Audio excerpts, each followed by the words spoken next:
Okay, good afternoon, everyone, and thank you for joining us today for the session that is being presented by Dr. Brantley Huey, who is a clinical psychologist with the Division of Child and Adolescent Psychiatry at Memorial Healthcare System and Joe DiMaggio Children's Hospital.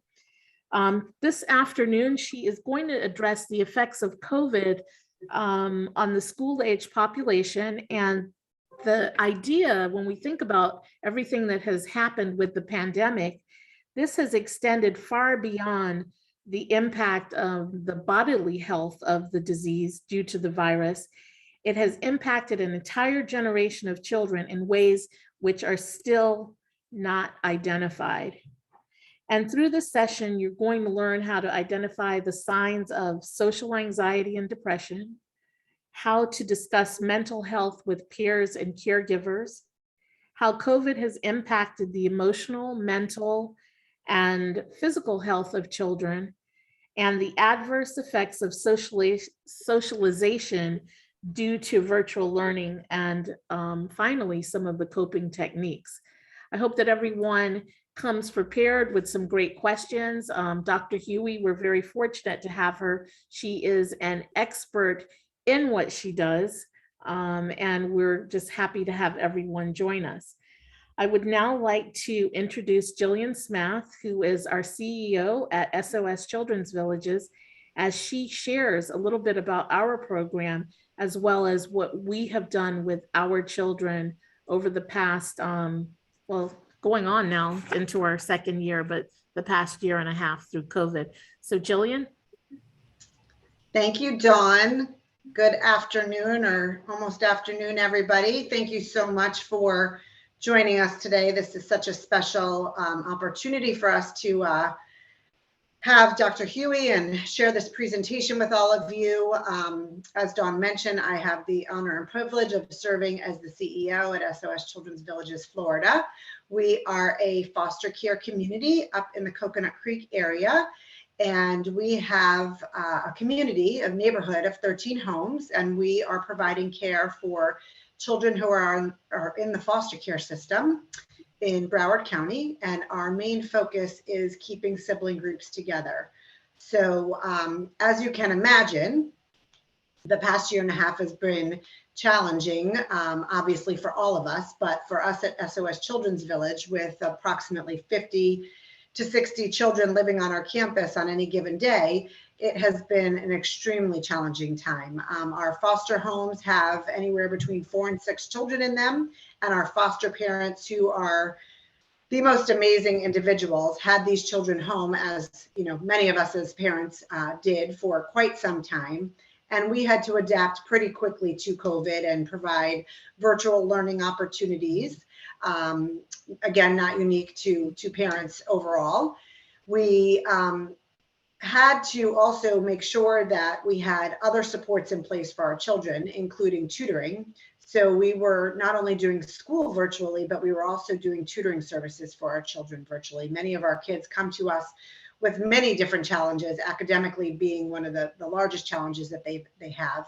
And we needed to ensure that we continue to provide as much support for them as we possibly could through the COVID crisis. So it has been an extremely challenging time, continues to be challenging, although many of our kids did really, really well. We do have several kids that, as many of you probably do, that are still struggling, even though they're back in the classrooms now on a day-to-day basis, they are behind. They're faced with, unique mental health challenges and just, a lot of situations that we never would have expected. So we're so excited to hear this presentation today because we have something to learn as well, and looking to take as many key pieces as we possibly can to implement here for our children at SOS Children's Villages. So we're grateful to Joe DiMaggio. They are a tremendous partner of ours on a day-to-day basis, not only during COVID, but through the course of our everyday work with this population. So we're so appreciative to them to sponsoring this and to have Dr. Huey here to share her important information with all of us. So thank you all for being here, and I hope that you find this really informative and helpful. Right, thank you, Jillian. So Dr. Huey, I shared just a little bit, 2 sentences about the work that you do, but as you introduce yourself, if you could share a little bit more with our guests today before you get into your presentation. So I would like to go ahead and introduce Dr. Brandy Huey. Hi, thank you all so much. I really appreciate you guys having me here today. My name is Dr. Brandy Huey. I work at Memorial Healthcare System and Joe DiMaggio Children's Hospital. I am a licensed clinical therapist and a licensed clinical social worker, and I actually work with a lot of school-aged youth, all the way up to 18, and in special circumstances into early young adult, 24, 25. I do a lot of work in terms of psychotherapy. I've done groups. Previous to my tenure here at Memorial, I actually worked at ChildNet, which is where I first learned about SOS Children's Village and all the amazing work that you do. So my career in social work has definitely led me to practice, which I thoroughly love. And my gift in terms of working on the mental health needs of youth. And I'm hoping that you guys take away some of that today in my presentation, the impact of COVID on education and mental health needs, the adverse effects of virtual learning, and some resources that you all as incredible caregivers can do for the children that you work with. So thank you again. All right, well, thank you. All right, so we will now begin with the slide presentation.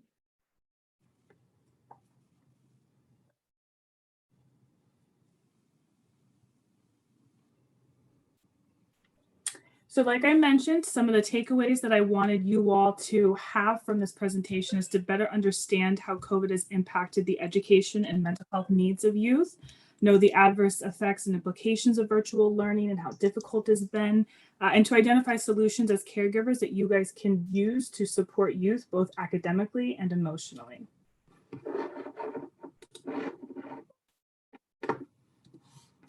So we'll go through some of the educational concerns to start, then we'll move into the impact that it's had on mental health, challenges specific to foster care youth. I want to identify some attributes of positive mental health for you all, and then I wanted to talk about ways that you all can help, and then we'll open it up for a Q&A at the end, which I do encourage any and all sort of send over some questions that I can try to answer for you. So I'll start with some of the adverse effects of virtual learning. When we, or when a lot of the students and teachers were deployed out into their homes to do a lot of the teaching and learning, some of the things and key takeaways that came back, not only from the population of students that I work with in treatment, but in terms of some of the caregivers and the teachers, was there's a lot of limited student feedback. When a teacher's teaching, it doesn't really leave room for students to then sort of ask questions like they would normally in a classroom setting. There was also no separation between home and workspace, which made it really difficult for some of our youth to then turn off the learning portion and then engage in play, which research will tell you is very healthy and needed for children and adults. But because there was no separation, it became very overwhelming. Technology was not always efficient. Even today, we have technology challenges, but there were issues with students logging on, not being engaged, issues with teachers communicating with students. So this was a huge factor in what some of these folks were experiencing. And there was also an increase in loneliness that a lot of students were reporting. So some of the implications were social isolation, which you hear a lot about, but that limited interaction and contact with their peers that they would normally have walking through the halls or sitting next to some of their friends, or even talking to some of the other faculty and staff at the school, that's no longer there. There's also a lack of engagement that was happening, and even comprehension of some of the material they were learning. I used this picture of what looks like a very frustrated child, and this was actually a very accurate image of what I was seeing when I was working with a lot of the youth, and they were telling me about some of the challenges. They're just not engaged. It's hard for them to comprehend and understand what the teacher is saying, especially when they can't just raise their hand and ask something right then and there. And then a lot of lack of class completion. So some of these courses weren't being completed timely, nor being completed at all. So they were missing out on some of the credits and grades as well. So here are some things that ensure that the youth have technology and the connectivity that they need to fully engage in the distance learning. Now, most of us have gone back into the classroom setting or back into our offices, but there's still a large percentage of students that are virtually learning at this time. Providing youth with support to succeed academically is vital. So whether it's the tutoring that was mentioned earlier by Jillian, that's absolutely incredible that you guys were able to offer that support, but connecting with the school teachers, the guidance counselor, making sure that they're checking in on students when they can and providing that feedback to you all as caregivers is incredibly important. Supporting the caregivers so they can help the youth thrive. So training, troubleshooting on technology issues. Not every caregiver, and I'll speak on behalf of myself as well, am equipped to teach a whole K through 12 curriculum. So I myself would reach out and need help to support some of the students and youth that I would work with. I can imagine that others would too. So if you connect with the school and ask them to do trainings on what are some additional things to work on, or just simple feedback on where is this student struggling and how can I best help them, is something that I strongly recommend.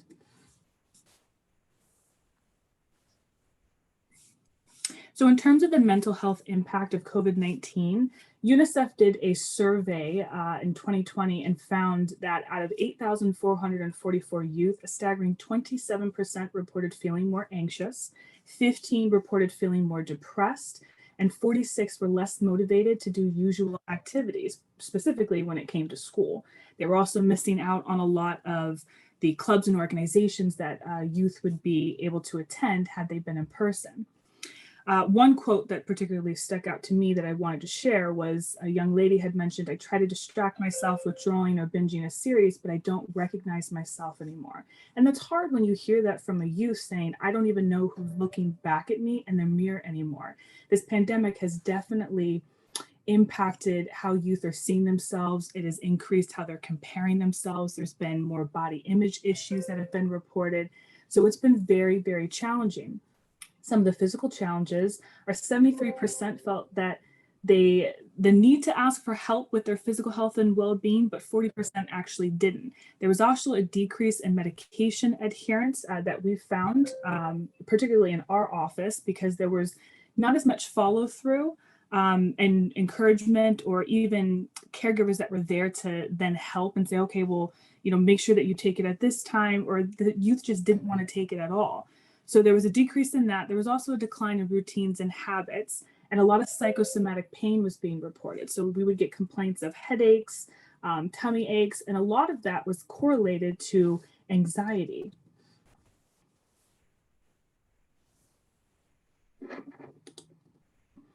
So in terms of risk factors and warning signs, I put together a few, and this isn't a comprehensive list, but these are some of the most common ones that were being reported by a lot of our patients and youth, is the feeling of uncertainty and hopelessness, feelings of worthlessness, the social isolation. If you start to notice that a youth are having anger outbursts, are having an increase in irritability, are having frequent crying spells, they're not concentrating as much on their work, they're easily getting distracted. There's changes in some of their family life, which as a foster care youth, that's something that I know you all are familiar with seeing, is if there's too much change that happens too rapidly, that is going to impact a youth and how they're presenting. That's also going to impact their ability to then want to focus and be engaged, not only with their peers, but with the material that they're trying to consume, and any previous diagnosed conditions. So some questions to ask when working with some of these youth are, do I wish to spend time with others, or do I simply have no interest? Loss of interest in usual activities is one of those warning signs and risk factors when it comes to assessing for depression. Do I feel sad most of the day, every other day, or do I have FOMO, or a fear of missing out? Am I constantly comparing myself to others? Do I have a motivation to want to spend time with friends, but I get so anxious? And we'll touch on social anxiety in just a bit. And is life worth living? Can someone cheer me up? These are all questions that maybe you want to assess when you're working with some of these youth, and ask these questions and say, are you feeling this way? Is this something that maybe you want to talk about? Encourage these discussions. So social anxiety, I wanted to definitely highlight this because, again, I'm seeing a lot of this when it comes to the work I'm doing with my patients and the youth. It's a significant discomfort and avoidance of social and or performance situations. They're really struggling with functioning in school. They won't raise their hands. You'll see that they're not participating in some of the group activities, or even when we had the breakout groups that they were doing through some of the online platforms that they were using in the school, they weren't participating at all. They got so anxious. They were so quick to worry about, am I going to mess up? Am I going to fail? What is this going to look like for me? So if you notice that this is happening in a youth, this is a red flag. Avoiding all types of social interactions, whether it's initiating conversations, particularly with adults, or even joining some of these club sports. These are things you want to look out for. So how do I cope? One of the biggest things I tell my youth, and I'll tell you all as caregivers, is understand the symptoms. Understand the symptoms of depression, of social anxiety. You can even have them make a chart. Use different breathing techniques, which I'll show you momentarily as well, that you can work box breathing, grounding techniques with the youth to help them sort of calm themselves down and realize, I'm going to be okay in this moment. How do I get through it? Tell people close to you. Consistently try to encourage these youth to open up. Do not bottle up their emotions. The more they keep it in, the further it goes down, and it will start to come up in physical ways. A tummy ache, a headache. I don't want to go to school. Relax your body. So unclench your jaw, drop your tongue, roll your shoulders. One of my youth had actually shared a TikTok video of a gentleman who was trying to elicit this type of behavior to then recognize that when your body is tense, you sometimes don't even recognize it. So if you can start to pay attention to these in every moment, or when you get a break, unclench your jaw, drop your shoulders, you don't notice that sometimes you're so tense and your tongue is even at the top of your mouth. So learn to relax and learn to calm and self-soothe. Challenge your thoughts as well. Where is the evidence that this situation is going to go bad? And then lastly, practice some social skills at home. Okay. So yeah, the staff were not feeling her. Like, no, Excuse me, she can you doesn't mute yourself? communicate. I think somebody had themselves unmuted. What does this mean for our foster care youth? So nearly 80% of foster care youth actually silently suffer from a mental health issue, and it goes undiagnosed. A lot of this is there's a lack of trust of adults. We have to think about where they're coming from and what backgrounds and experiences that they've had, the limited positive role models that have been in this youth's life. the isolation, and also the unclear guidelines that has been coming back and forth from different entities around the COVID-19 pandemic, whether we wear a mask, we don't wear a mask, all of that in combination with just everyday being a student stress and being a child and adolescent is really, really hard on you. So we have to be considerate of that. Students in foster care need critical support and services now more than ever to recover from learning loss, heal from additional trauma that was caused by the pandemic, and even past trauma they experienced before entering the foster care system, and to prevent further loss in their lives. So what can we do to help strengthen our youth? Spending time to get to know them, play games with them, interact with them. Don't patronize. So it's easy to say things like, oh, it'll be okay, you'll be fine, buck up. Comments like that are doing the exact opposite of what we want to do. We want to show and express empathy and say, listen, I know it's been hard. This past year and a half, going on 2 years now, of this pandemic has been very challenging for us. Be authentic and genuine with these youth. Okay, bring it to their level. Try to understand what they're going through. Be forgiving but realistic. Also acknowledge the loss and solutions to overcome some of these stressful situations. It's okay to say, hey, listen, when I've gone through a similar situation, this is what I've experienced and what I've done to help myself, as long as it's realistic and relatable to the youth. And encourage some of these discussions around our mental health and what we're feeling.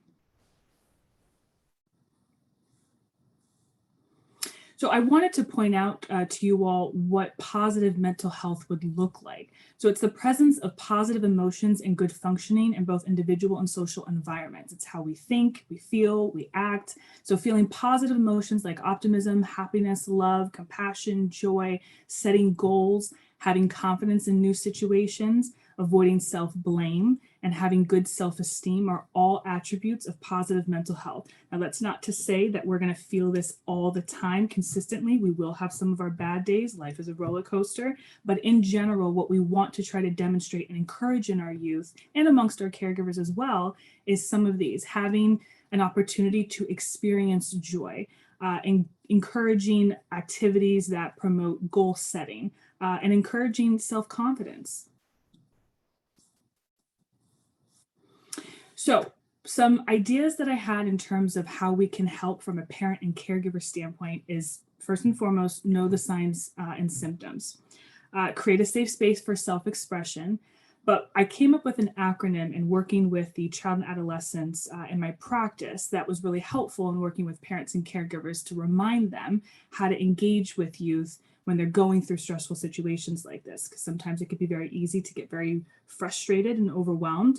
So my acronym was to simply love, listen to what the child is asking, offer resources and support, but only if they ask. Sometimes we just want folks to listen. We're not asking for them to come up with a solution or help us problem solve. We just want them to listen. Validate their feelings. Again, it's been a very challenging year. I can understand that this has been very hard for you. And then lastly, examine your own expectations and do not push your agenda onto the youth. Try to understand where they're coming from, meet them in the middle, ask for help and resources, and again, use the active listening trait. The grounding techniques that I wanted to show you guys or demonstrate is, again, along the lines of some of the breathing, is there's the 5-4-3-2-1 technique that's really effective, where we're identifying, going through the different senses. So 5 things that you can look at, 4 things that you can imagine listening to, 3 things that you can imagine tasting, so on and so forth. And then box breathing, which is very effective. And I think it was actually invented by a Navy SEAL, where you go through and you breathe in for 4 seconds and then hold. And then you exhale for 4, and then you hold, and you go through this repetitive motion, and you sort of go through like a box. And it's one of those simple techniques where right before you walk into something, let's say it's a big test, or they're about to give a presentation or have a tough conversation, if they're noticing that they're having rapid heartbeat or they're really stressed out or anxious, use some of these techniques. Ground yourself, do some breathing. In terms of schools and group homes, what they can do is to host events focused on positive adolescent mental health. So going back to that positive mental health slide, what are some things I can do? Well, I can elicit games and activities that promote and encourage what positive adolescent mental health would look like. I can also promote positive social skills. Sometimes just simply practicing having these conversations goes a long way for a lot of youth who maybe have not had a lot of experience. Maybe they're entering a new grade or they're nervous about making new friends. Practice what that would look like and role play with them. And then increased accessibility to mental health support staff. So another big one is making sure that you reach out to the guidance counselor or the school social worker or even the teacher and talk about where the youth is having a hard time, where they're struggling, where there's an opportunity for improvement, and what are their strengths. Don't just go into it, where do they need to improve, or I'm seeing this at home and they're struggling with this. Make sure we're highlighting positive things that the youth are doing and engaging in to then show this and highlight this for them as well. So now I'll go ahead and open it up for any questions that you all may have in regards to anything about the slides or any other solutions or resources that I can discuss or try to help you all with. Yes. May I go ahead? Sure. Yes. Now, in terms, if you could just introduce yourself, that would be good. oh, sure. I'm sorry. Steve Higgins. I'm chairman of Partners for Youth Foundation. And thanks for the invitation, and thank you, Dr. Brandy, for your presentation. Now, in terms of the psychological challenges that you mentioned to do with, let's say, the remote learning, etc., and the other things that came with it, did you find that it led to anything resembling a psychological challenge that would be with them for a very long time? In terms of long-term, so what I was noticing particularly, and I'll speak to my practice, and I work alongside a psychiatrist, and we sort of see patients dually together. What we were noticing is this virtual learning was really hard. They were completely isolated. They weren't talking with their friends. They actually ended quite a few friendships because there wasn't this continuous conversation back and forth like they would if they were in groups or if they were back there. So it led to increased symptomology of depression and anxiety. They were more withdrawn. They were there weren't proper hygiene techniques that they were engaging in. It was a decline. Their habits and routines were falling to the waistline. So it was really, really hard. They were more anxious to have a simple conversation with a family member. So trying to address that with them, those were some of the long-term impacts that we've seen, and trying to encourage more family involvement, albeit extended relatives, immediate relatives, friends, family, whoever it was. We were trying to push for that and get them to understand, yes, we need to take a break, but keep pushing yourself to have these conversations. But don't be afraid to say, you know what, today's not a good day. I'm having a hard time. The more we identify and say, I'm struggling, the more we can then have a hand up and say, I need some help, but we're honest with ourselves. So in terms of long-term impacts, that's what it was leading to. Okay, thank you.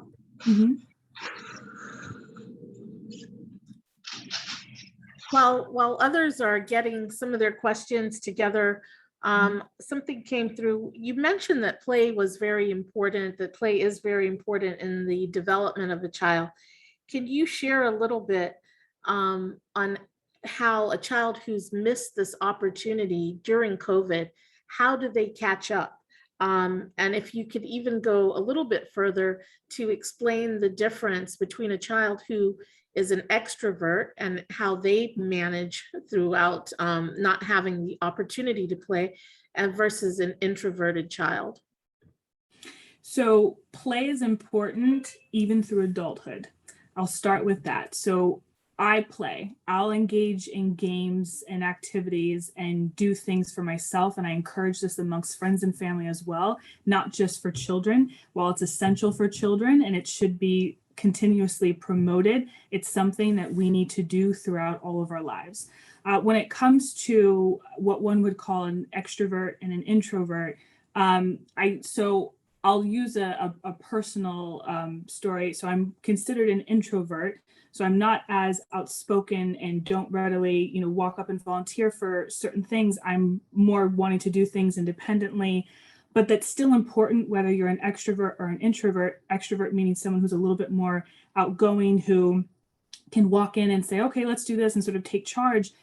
Whatever you fall on the spectrum, it's still important that you engage in some form of play. So whether I'm doing, crosswords or doing puzzles or hanging out with friends and family and doing game nights, which I strongly encourage because it provokes such a wonderful conversation.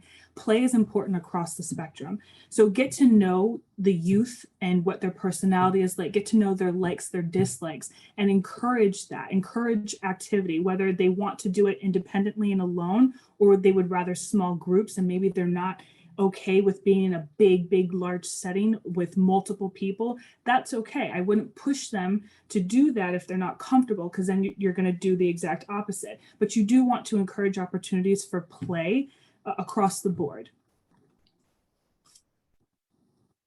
Okay, well, thank you very much for that. So I had another question, and this is more of a statement that someone was sharing. It says, during the pandemic, my family has had to relocate due to job changes. Now my children are back at a new school and finding it difficult to navigate their new environment and connecting with others with the fear of getting COVID. Do you have any tips on how I can help encourage them to socialize more, as I feel that they have more anxiety now that they're at a new school and from remote learning over the past year? Sure. So as a former military child, that is really hard to keep moving from place to place and having to reacclimate yourself to the area. What I recommend in situations like that, small picnics outdoors. For those that you are comfortable with, go ahead and do a small outdoor picnic. Early on in the pandemic, when a lot of my kids were very frustrated, not being able to see their friends or family members, I encouraged them to go out to an outdoor area when the CDC guidelines, as they were changing, said that it was okay to be outdoors. Make sure that you space out the appropriate amount and bring your own food and activities, and then you can engage with that person and still have that one-on-one. So, and another thing is to go ahead and try to get out to different places. So take them around, whether it's a car ride to see the town, whether it's going to the local library. There's a fear of catching COVID, yes. But as long as we're practicing some of those social distancing guidelines and we're doing the mask wearing and making sure that we're sanitizing, you can go out to these places. It doesn't have to be in large groups or large crowds, but slowly try to introduce the child to the new area. Help them see that it's safe in going to this place or trying to meet new folks. You can model this behavior for them. So bring them along when you're going to different activities yourself. That way they feel encouraged to do so as well, or they feel encouraged to say, okay, well, what things do we have in common? Sometimes it's hard for kids to make friends in new areas. So give them some practice sentences or things that they can do. So for example, if you're going to a new school and you don't know anybody, but maybe you notice that somebody's wearing, a similar backpack as you are. Hey, I really like your backpack. I happen to like this theme or this topic as well. Modeling this is really important for youth. All right, well, definitely thank you for sharing that. We have a question that has come through from Barry Siegel, and it says, I understand it's important. And I actually, as I was reading this, I'm like, wow, yeah, this is a very good point. Mm-hmm. And he says, I understand it's important not to be patronizing, but I do not see a significant difference between I know it's hard, which is an example of patronizing, and it's been a challenging year, which is an example of love, which is the validation. So maybe if you could go into that a little bit more, because that's important. You don't want to be, you want to, right. Yeah. You don't want to be patronizing to the child whatsoever. You don't want to say things like, I know it's hard and it's difficult for everybody. What you can say are more encouraging statements of it factually, it has been a really, really hard year. And while I may not know everything that you're feeling or that you have gone through, I'm here to listen and I'm here to better understand. And then that's when you do just that. You listen to what the child is saying. I've had moments in some sessions where parents they'll make a comment and it's like, oh, well, why can't they just, get through that or work through that? I did it when I was a kid. They'll be fine. It's different. It really is different at times. We live in a world where technology is everywhere. Kids are engaging in multiple platforms. They do something, and the next thing you know, it's out to everyone. So it's really, really hard making sure that you're validating this experience for them and encouraging them in a way to say, it's, yes, challenging. Tell me what those challenges are. What can I help you with?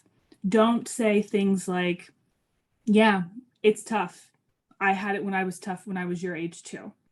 That's not going to be helpful. That actually has been shown to make youth feel more shut down and say, oh, well, my parents feel like they know everything. And that's a quote that I've actually received from some of my patients. And I said, well, they may not know everything, but there is a certain level of wisdom that they carry. And I'm sure that they're trying to help you. What is another way that they can approach that with you?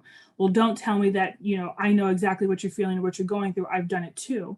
Try to listen to what my experience is. It also helps them want to open up to you more. If you make some of those statements, it shuts them down and they're just like, forget it. I'm going to hear the same thing over and over again. You don't get me. You don't understand.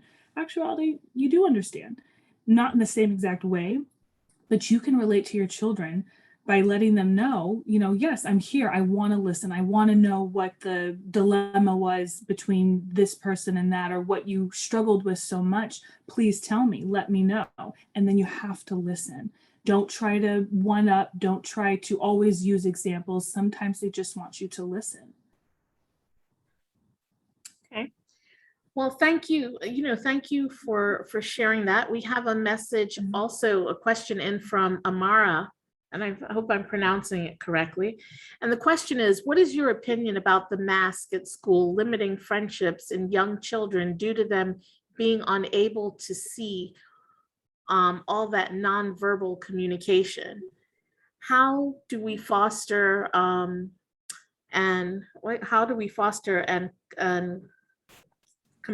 compassion when everyone is anonymous? How do we foster care and compassion? Thank you. Excellent question. It's hard. I've had conversations more recently with some school faculty about the struggle that they've had in getting some of the younger kids to wear the mask. Some of the tools that they've used is they've used different forms of masks that make it a little bit more comfortable. They've loosened some of the restrictions when they're outside, but they still have to be socially distant. Is it hard when young kids are trying to, develop and make friendships? Absolutely it is. I would say, and talk to the teacher in the school about what the different rules and guidelines are, encourage it, but let them know if I'm socially distant and we are, 6 feet apart, and it's okay if we're outdoors to then lower the mask and talk because I can't see what's happening. Okay, that's perfectly fine. I actually worked with a school recently and they were able to modify it, and kids are able to play and do some of these activities, but inevitably it's hard. It's hard to get a 5, 6, 7-year-old to keep their mask on at times, and they are trying to make friends. So I encourage to exchange numbers. If they want to do play dates outside and you feel that that's safe, that's okay. Oh, I'm sorry. And the other part of it was, how do we foster care and compassion when everyone... care and compassion when people are anonymous? It's a struggle. It's a big struggle, but understanding that some people, there are still groups of folks that don't necessarily want to have the vaccine conversation. There are folks that do. It's important to understand we can agree to disagree, but ultimately human connection is needed. We need to talk, we need to socialize, we need to engage with folks. So if we have to do it in a limited capacity, or like I mentioned earlier, doing an outdoor picnic and where we feel safe and we can do that, that's okay. Okay. I see a couple All other. right, we have another question coming through. This is from Jillian, and this is actually a Mhm. two-part question. So I'll start Mhm. with her question, and then Kyle had an addition to that. So the question from Jillian is, when a child is dealing with anxiety, at what point do you cross the line from using the grounding tools, which was the 5-4-3-2-1 breathing, Mhm. box breathing technique, versus seeking professional assistance? When they can't function day to day, when using those techniques consistently is not working, when they're, for example, if they're so anxious that you start to see consistent shaking, or I've had bedwetting incidents, I've had hyperventilation incidents. When you start to see these symptoms exacerbated to that level, that's when you want to seek professional assistance. It's also not a bad idea to go and have to go preventatively to have them talk to somebody earlier on anyway. We could all benefit from talking to a professional and trying to learn new tools and utilize these tools in different ways. But I'd say if you were using these techniques and you found that consistently day to day they were struggling to have a conversation with you at the dinner table with family that they're familiar with, that's a sign. That's an issue. That something's going on, that they're really having that hard of a time, that some of these techniques aren't working. And that's okay. So let's find out some resources and let's get them talking to somebody. Maybe there's something else, and more likely than not, there's a underlying fear, something else to that. Okay, so thank you for answering that. So Mhm. to add on, and this is Kyle's question, and he says to add on to Jillian's question, and this is basically reversing it. What are some of the signs that a caregiver can look for to decide when a grounding tool may be helpful for the youth? So when would you use those? So if you start to notice an increase in irritability, the teen or adolescent or child is not as engaged as they were, and you start to see that they're very hesitant to walk into something, or they're struggling with their homework, talk to them about it. But use these techniques. I personally, in my own professional opinion and personal opinion, when I'm working with just family members too, and I start to notice that my nephew is getting very nervous, but maybe mom and dad aren't catching on, and they're sort of looking around a little bit, and they're hesitant to walk into a store, they're hesitant to say hi to somebody. Those are indicators that maybe they're a little bit nervous, and maybe using these techniques to sort of slow down the breathing and just ground ourselves to, it's going to be okay. There's no evidence that this is going to go bad. You can use them then. But I would go ahead and teach them early on. That way, if they do encounter a situation, they have the tool in their toolbox.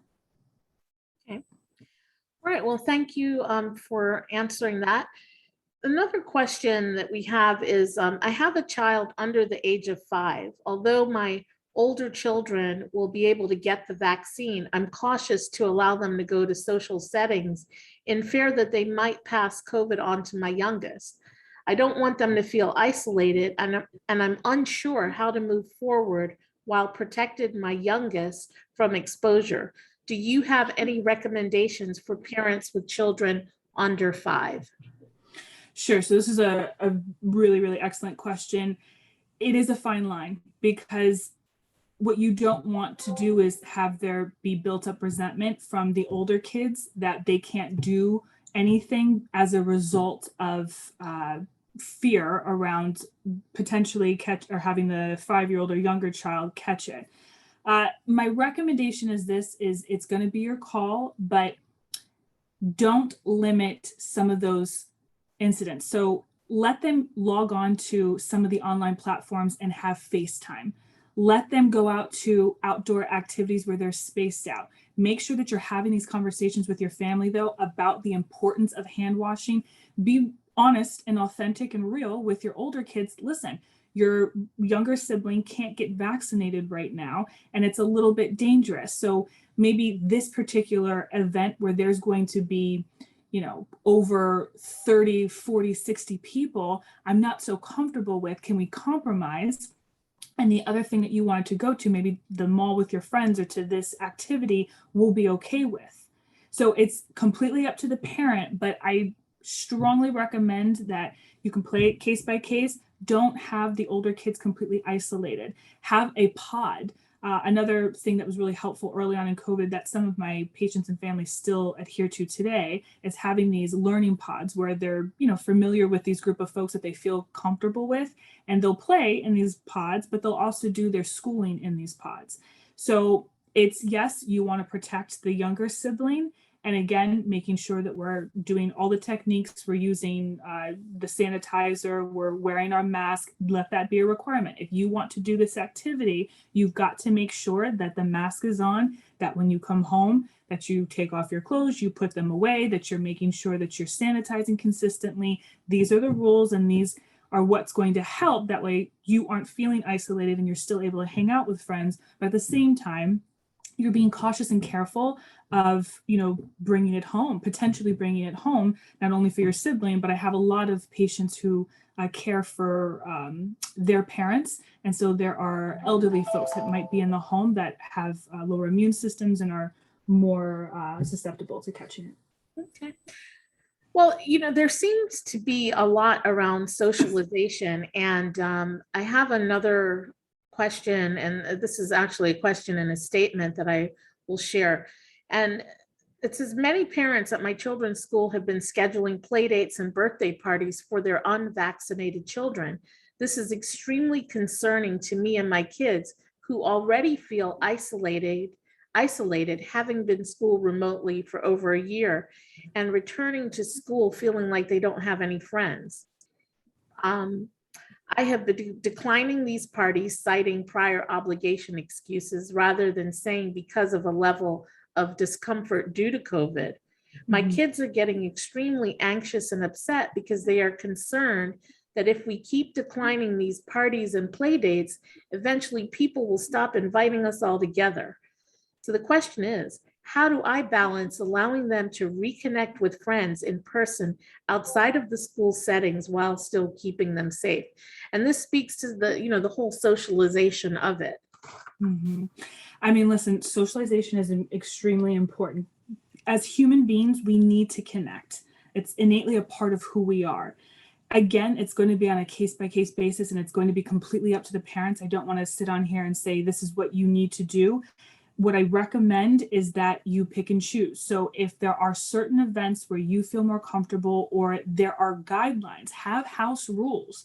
So the mask needs to be put on. We need to make sure that we're talking with the parents of the other children that they're okay hanging out with, and say, listen, I'm a little cautious, but I'm willing to do an outdoor activity where we're out in the open and we're not in a confined space, and that's what's going to make me and my family comfortable. And I also want to make sure that my kids are still hanging out and socializing with their friends and making these connections, but these are my boundaries, these are my limitations. So have these ongoing conversations.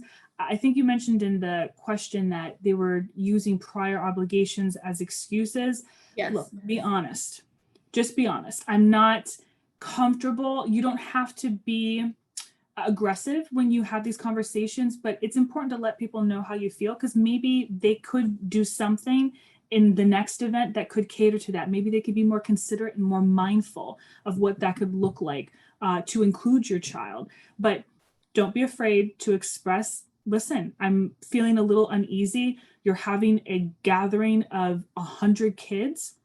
That's a bit much. There are folks that are unvaccinated, and from the safety and protection of my family, I want to make sure that I am going about this in an appropriate way that's not going to, expose us. I'm okay with doing a smaller thing, or I'm okay with, and have the conversation with your adolescent as well. I'm okay with this group of folks, and so on and so forth.